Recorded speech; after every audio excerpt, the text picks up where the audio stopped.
Captains for this week on offense will be Rakeem Cato and Chris Jaspers. On defense will be James Rouse, and Darrell Roberts. As you know, it's been 12 years since we played a championship game here in Huntington. I know it's been long overdue. I know our team's excited about it. Our fan base is excited about it. We're playing an excellent football team in Louisiana Tech. Skip has done a tremendous job there. There's a reason they're in that championship game, and it's because they're playing really good offense. Cody Sokol, their quarterback, is tremendous. Kenneth Dixon, their running back, is tremendous. Manny Diaz, who I happen to be with at NC State, has done a tremendous job with that defense. He blitzes well over 53% of the time. They're very aggressive. They cause a lot of negative plays. They get after you. They've created a lot of turnovers.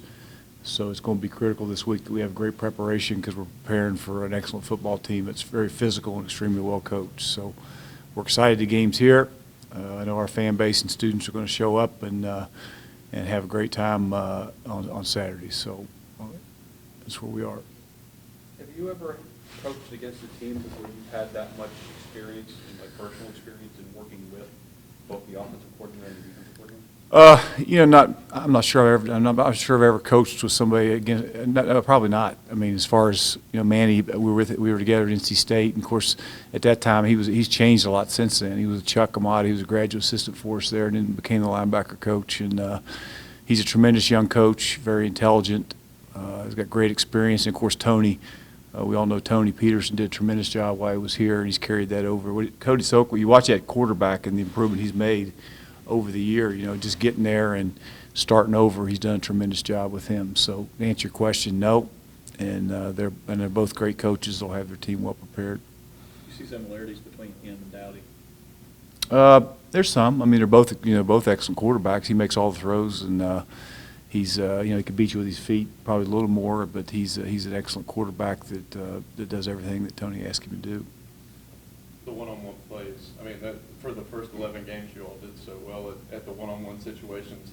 Do you stay the course and not have a knee-jerk reaction to one bad outcome? Well, I think for 11 straight weeks, we played extremely well on defense. We made those plays, so we're not going to change what we did. We got to do it better. Unfortunately, we didn't. The things that we had done extremely well for 11 straight weeks, we did not do well in the first half in that particular game. So we got to go back to our fundamentals and our techniques, and those guys will be fine. They'll play better, and they have to because we don't want to. They played extremely well throughout the year, and they have to come back and do that again on Saturday because it's an excellent offensive football team they're going to line up against. They got really good skill players, and they got a running back that can flat play. Doc, when was the last time you played a team, if ever, that blitzes as much as Louisiana? Well, sure I have. You're talking over 50% of the time, close to maybe 53% of the time on all downs. It's not like a third down blitz situation or whatever. He's going to come after you regardless, and he's very aggressive with what he does. They're schemed extremely well. They do a good job of disguising those particular blitzes, so we got to do a great job of being able to pick those things up, get hats on the right people in the run game and the pass game. Sort of makes it that much more important to have guys like Cato, Jaspers, guys that have seen that stuff. It's not going to. Well, there's no doubt because they're going to make adjustments on the run. With up front ID and the points and that kind of thing, and so to have two experienced guys in there, Jaspers at center and Cato at quarterback, will help us. When a team that blitzes as much as this team, how important is it to establish the run game to keep them honest about if they miss, it's going to the house? Well, you got to be able to do both, and you've got to be able. And for the most part, this year we've been able to do that, and we're going to have to. We can't become one-dimensional. We got to be able to do both, like we have all year, and it'll be critical we do that again on Saturday. What did they do against Western Kentucky to hold them to 10? They got after them, and Western Kentucky was a little bit different offensively against us than what they were against La Tech. They made some adjustments from that La Tech game until our game, and 3 or 4 games after that they fixed some things that the pressure hurt them with, and so they've made some adjustments on their part where they handle blitz better against us than what they did against La Tech. Is it sort of a man-on-man blitz, or are they bringing extra numbers that outnumbers your old blockers? Both, all the above. I mean, he does it all. I mean, he's going to bring zero. Where you get outnumbered at times when they bring a zero blitz, which they do. And but one thing about Manny, he's got every blitz known to man. He's got fire zones where they're bringing 5, and he's got bringing 6-man blitzes, playing straight man free coverage. He'll play zero coverage, where he's bringing one more than what you have, and you won't have to force the ball to get out of his hands. So he does it all and does it all well. I heard what you said about Devin earlier today, but I mean, even he goes out 3 carries, Stu comes in, runs for 233. It kind of almost reminds you of like what Denver used to be under Shanahan. You just plug a back in and he can run. What's been kind of the, I don't know, the secret, but the key to just being able to, no matter who you have back there, that guy's going to be effective? I think the key has been that you're ready to play when your number's called. You know, I think that's the key. I mean, you never know when that's going to happen. So it's important that for everybody on that football team that they prepare during practice during the week and prepare mentally at the hotel and all that, that you're prepared to play when the number is called. And you got to give Stu credit and Remy credit because they've done that all year. And, you know, and even, you know, the Pittman kid has done a good job with that. So, you know, those guys will prepare all week. And if Devin plays, fine. If he doesn't, somebody's got to step up and get the job done. So we'll see how it goes. How much better is Stu's blitz pickup from the beginning of the year under Coach Barkley? He's done a tremendous job with him. I mean, and not only did he run for whatever he ran for, but he did a great job picking up the blitz. You know, so he's all of them have. You know, Chris has done a great job with him, and we spent a lot of time on that. And that's going to be a critical part of the game on Saturday, that they have the ability to get that done. How's the safety of the team, Doc? Are they feeling Yeah. the week? Yeah, Keith, I mean, the bottom line is, I mean, you know, your ultimate goal is to win a championship, and here we are playing for the championship here in Huntington. I mean, you know, it doesn't get any better than that. I mean, you know, like I say, I mean, it's been 12 years since that's happened here. So if they're not excited to go play in this championship game, then, you know, as hard as they've worked and all they've put into it, they're fine. I mean, they're going to, you know, they're competitors. And that being said, if you got anything all about you, as hard as you worked, if you're kind of competitors I think we have on this football team, which I know we do, they're going to come play their tail off on Saturday, and I don't expect anything less.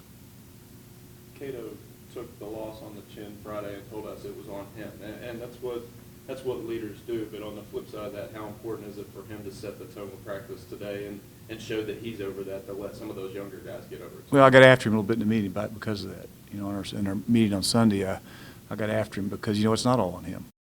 It's on all of us. I mean, you win as a team and you lose as a team. And I told him in that meeting, it's not all on him. It's on him, it's on me, it's on our coaches, it's on our entire everybody. Because you don't one guy doesn't win or lose a football game. And so, you know, but that's the kind of kid he is. You know, he takes ownership in his way he played, but you know, and all our kids. I mean, they all, you know, but we'll be fine. We'll be fine. Doc, you don't want to be one-dimensional. How do you make them one-dimensional? Because Western ran the ball as well as they threw it last week. How do we make them one-dimensional? I think for the most part, for 11 games, we've done that. You know, we got to work back. We got to go back. I think it all starts, Woody, with you have to be able to stop the run. And they, you know, Western had a tremendous tailback, and so does Louisiana Tech. And you know, any time that you can run the ball, have the ability to run the ball, it's hard to make anybody one-dimensional. So I think that's where it starts. You know, you got to be able to line up and have the ability to stop the run. And if you can do that, then you got a shot at doing some of the other things. But you know, they're good. Anytime. I mean, you know, people have had a hard time making us one-dimensional this year. I don't think that's happened in 12 games, and that's hard. It's easier said than done. And you know, when you're playing an offense, you know, like Louisiana Tech, which we're playing this week, that have the ability to run it as well as throw it, you got to play extremely well. And so, you know, we'll work extremely hard to stop the run. I think that's where it's, regardless if you ask Manny the same, I'm sure he's going to tell you the same thing, that you got to be able to stop the run. And you can't give up the big plays. I mean, you can't give up getting balls thrown over your head and easy touch. You got to make them earn what they get. Is that pretty much what they're trying to do? Is the 10 personnel look and spread everybody out and sort of get the numbers game on the inside? They do. Their majority of their stuff is in 10 personnel, Grant. But they'll get into some heavy personnel groupings and do some two-back stuff, and so they do a little bit of both. But they're primarily a 10 personnel, spread you out type team. The pressure from the front four. I mean, when you get spread out like that, it's integral for those four guys up front to get the pressure more than ever now. Well, it is, and it's going to be important that we play extremely well, whether it be the front people, the linebackers, and the secondary. Because when you're playing an offense like this, it's got to be a team. You know, you got to play well as a team.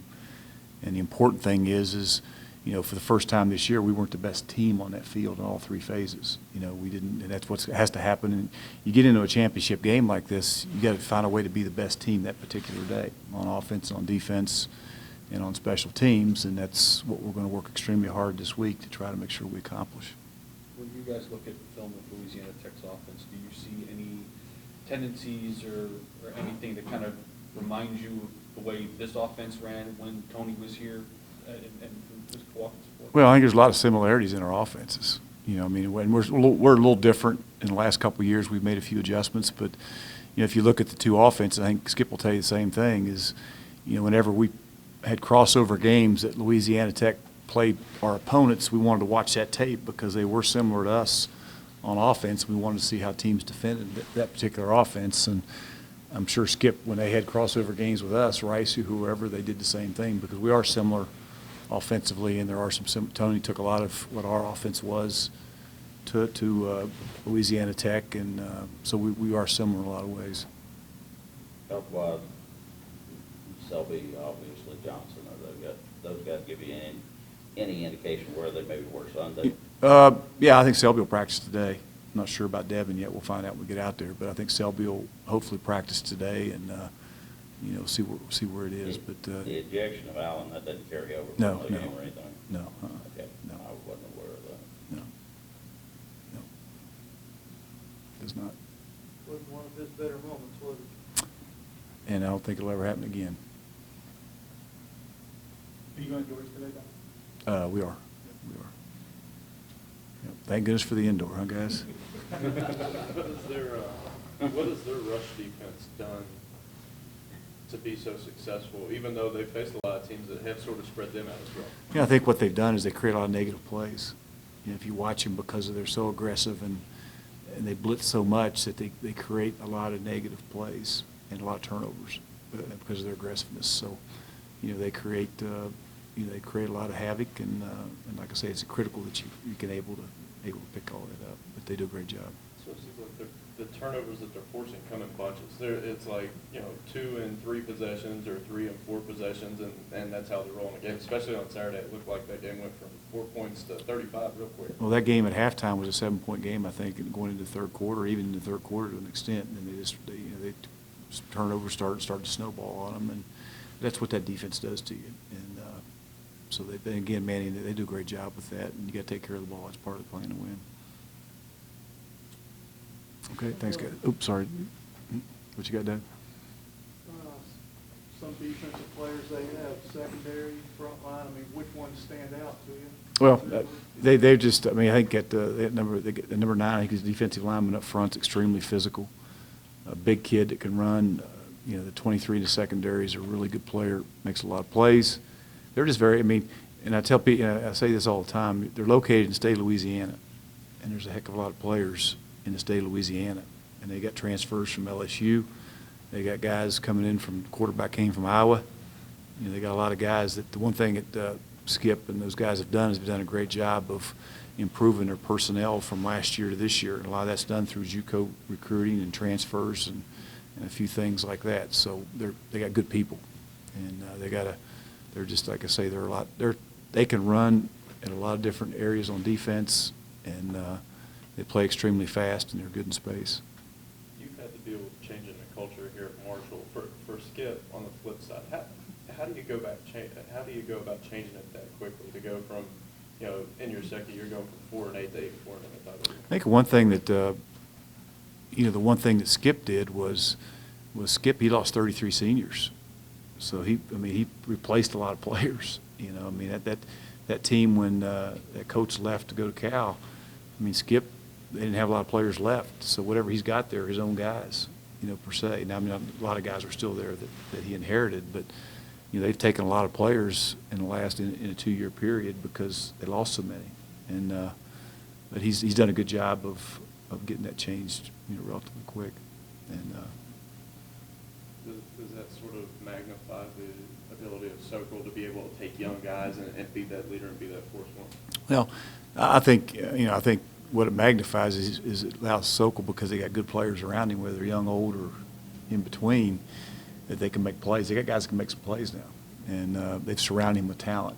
And you know, and I think having him as he's a senior and he's played at Iowa, you know, he's played a lot of football, and he's brought that team together. And they got some older at running back now too.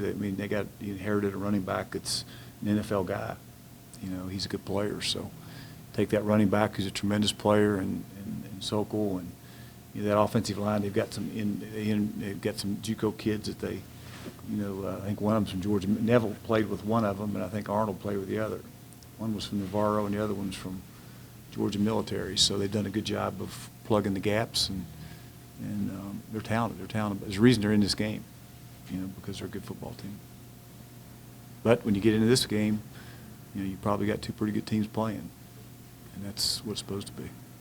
Not to stray away from the championship game, but the news with UAB coming across that the program is not doing well. I mean, you know, can you ever imagine a situation like what Coach Clark's going through? No. I talked to him yesterday. I called him as soon as I found out what was going on. At that point, he didn't know. But he's just, you know what, I got great respect for that guy and for what he's done in 1 year. I mean, he totally changed the culture of the program, and I mean, find a way to win 6 games, and you know, had them bowl eligible, and to keep them playing with all the noise out there about what was happening. I mean, somebody needs to hire that guy now. I mean, he's a tremendous coach that was very successful, and I told him when I talked to him yesterday, hey, just call me. I'll call anybody you want me to call, because I got great respect for you and your staff and what you've done, and you're going to make a great head coach. And I feel bad for the kids. I mean, how about those kids he recruited last year? I mean, the guy to go in there and not know what the heck's going on, and now all of a sudden you sign there last year, and you look up and you have nowhere to go. But you know, I'm hoping the NCAA will make give these kids some leeway, as far as like they did with Penn State with some initials, let you take an extra couple kids, because what's happened is, you know, you look at right now, I mean, most people are finished recruiting because the recruiting process is sped up so much that here you've got probably, what, 70, well, not 70, you probably got 55 to 60 kids looking for a home. And hopefully they give them some relief like they did the Penn State kids, that they can go somewhere and add a couple initials or go over the 85 or something, so these kids can all find a home if they want to continue to play. But it's a sad deal, it really is. And I feel bad for the coaches, and I feel bad for how about the guy he left a great job. No, he left a job where he was winning, uprooted a whole staff, and in less than a year find out you don't have a job. I mean, that's sad deal. But you know, he's a hell of a coach. He won't be unemployed long, I guarantee you that. Okay, thanks, guys.